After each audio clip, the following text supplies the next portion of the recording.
Good morning बच्चों। आज आप लोग कक्षा 11 का मैथ पढ़ेंगे, जिसमें समुच्चय पाठ नंबर 1 चल रहा है। प्रश्नावली 1.1 का प्रश्न नंबर 4 दिया गया है कि निम्नलिखित समुच्चयों को निर्माण रूप में व्यक्त कीजिए। यह सवाल एनसीईआरटी वाले बुक में है। प्रश्न नंबर 4 के निम्नलिखित समुच्चयों को निर्माण रूप में व्यक्त कीजिए। आपको कुछ समुच्चय दिए गए हैं जो कि रोस्टर रूप में है, जिसे हम तालिका विधि भी कहते हैं। इस रूप में है, रोस्टर रूप में है। इसे हमें व्यक्त करना है निर्माण रूप में, या इसे गुण रूप भी बोलते हैं। उसमें हमें परिवर्तित कर देना है, बदल देना है। तो पहला समुच्चय कुछ इस प्रकार है, देखिए ध्यान से आप लोग। यहाँ पर लिखा है 3, इसके एलिमेंट देखिए, समुच्चय के एलिमेंट 3, 6, 9, 12। ठीक है, 3, 6, 9, 12। तो निर्माण रूप में लिखने के लिए उसके किसी एक गुण को पहचानना होता है कि क्या है उसमें, कोई गुण बताइए। ठीक है, उसी गुण को हम लिखते हैं। तो आप लोग ध्यान से देखेंगे कि इसमें एक गुण है कि वो 3 के गुणज हैं। किसके? 3 के गुणज हैं। 3 दूना 6, 3 त्रिका 9, 3 चौक 12, 3 के गुणज हैं। तो हम ध्यान दें बच्चों कि इस समुच्चय को हम 2 तरीके से, 3 तरीके से भी लिख सकते हैं। जितने गुण हैं उतने विधियों से हम इसको लिख सकते हैं। हम आपको कुछ विधि यहाँ पे दिखा दे रहे हैं कैसे लिखते हैं। तो पहला विधि, इसमें पहला गुण है, ये जो है 3 के गुणज है। तो इसको हम लिख देंगे ऐसे। प्रश्न नंबर 1 का हल, पहले समुच्चय के कोई नाम दे दें हम यहाँ पे नाम देंगे set A. Set A is equal to, आप लोग को याद होगा प्रीवियस वीडियो में बताया गया था कि निर्माण रूप में लिखने के लिए हम लिखते हैं यक्स सच डैट यक्स।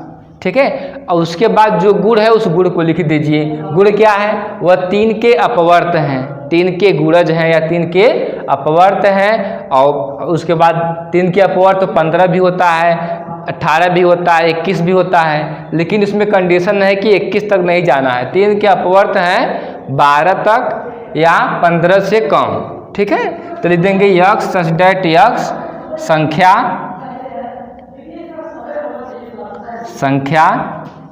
3 का अपवर्त है, या गुणज हम भी कह सकते हैं कि गुणज है। ठीक है, उसके बाद कामा लगाकर कंडीशन दे दीजिए कि वह 3 के अपवर्त तो बहुत ज़्यादा होते हैं। तो उसमें हम कर देंगे ऐसे, यक्स जो है वह बड़ा है, छोटा है या बराबर है 12 के। ठीक है, मतलब 12 से बड़ा नहीं है। या तो हम इसको ऐसे लिख सकते हैं कि यक्स इज लेस देन 15। ठीक है, 15 से छोटा। तो 15 से छोटा जो होता है वह 12 ही होता है। हम यहाँ पे ऐसे कर सकते हैं, कोई दिक्कत नहीं है। ठीक है, इसी को हम दूसरी विधि में लिखना चाहें तो set A is equal to, हम इसे इस प्रकार भी लिख सकते हैं x such that x is equal to 3n।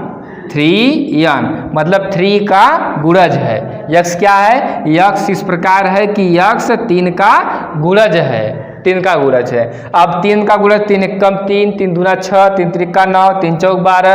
मतलब जो n है वह 1 है, 2 है, 3 है, 4 है, 5 नहीं है, 3 5 15 हो जाएगा। तो यहाँ लिख देंगे हम ऐसे n small n belong to, belong मतलब एलिमेंट है या सेट ऑफ n प्राकृतिक संख्या का, और जो n है वह छोटा है या बराबर है 4 के या छोटा है 5 के। हम इस प्रकार से भी हम दे सकते हैं। यहाँ पे हम और लिख सकते हैं हिंदी में। ठीक है, और ऐसे सेम है। ठीक है, अब आगे देखें। तो प्रश्न नंबर 2 है, यहाँ पे लिखा है 2, 4, 8, 16, 32। तो आपको इसमें एक लक्षण पहचानना होता है, क्वालिटी पहचाननी होती है। तो अब क्वालिटी अब देख के पहचान सकते हैं। पहचानिए, देखिए यह जो हमारा है यह 2 के पावर 1 है। ये जो हमारा है यह 2 के पावर 2 है। 8 है, 8 का मतलब 2 के पावर 3। ये 16 है, यह 2 के पावर 4। यह हमारा 32 है, 2 के पावर 5।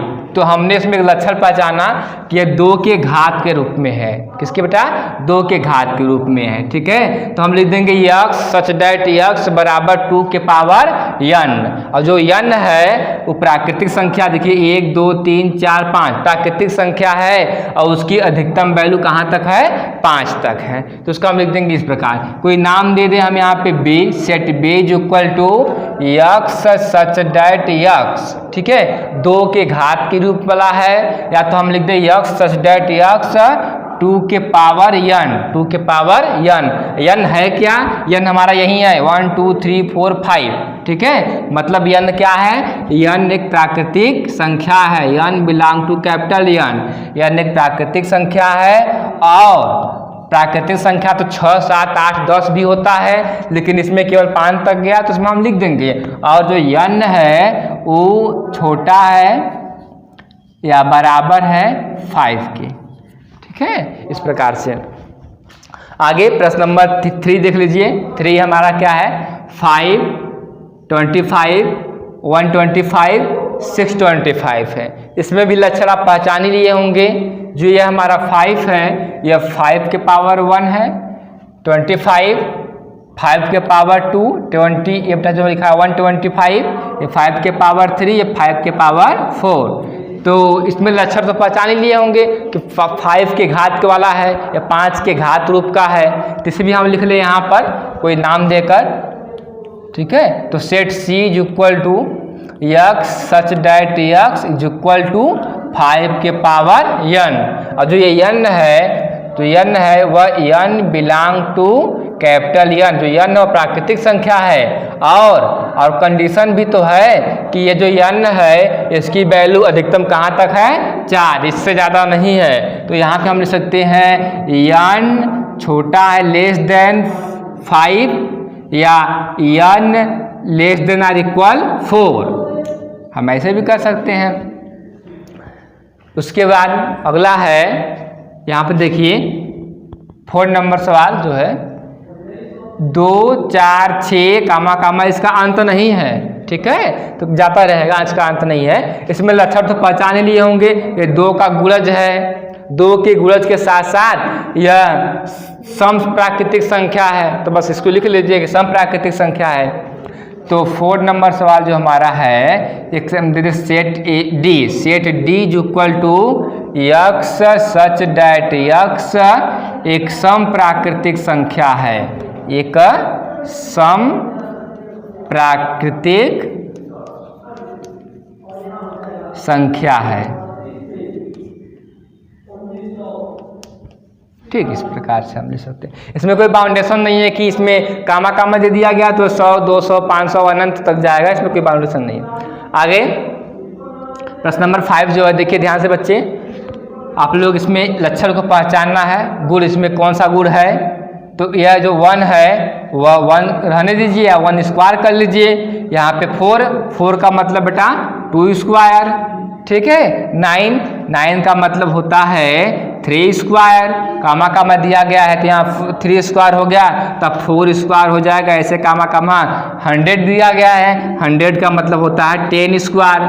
ठीक है, तो पिछले वाले सवालों में आपने देखा था कि जो घात है वह बढ़ रहा था, आधार फिक्स था। लेकिन इसमें क्या है? इसमें आधार फिक्स, घात फिक्स है, आधार बढ़ रहा है। तो हम उसमें लिखते थे कि 2 के पावर n, लेकिन यहाँ पे 2 के पावर n नहीं होगा, n के पावर 2 होगा। देखिए 2 फिक्स है, इसको हम n मानेंगे। 1 2 3 4 10 ऐसे है तो इसको हम n मानेंगे, तो n के पावर 2। ठीक है, n के पावर 2। तो यहाँ पर हम लिख देंगे 5 नंबर को एक set A B C D, हमने यहाँ पे ई कर दिए, x such that x is equal to n square, n square.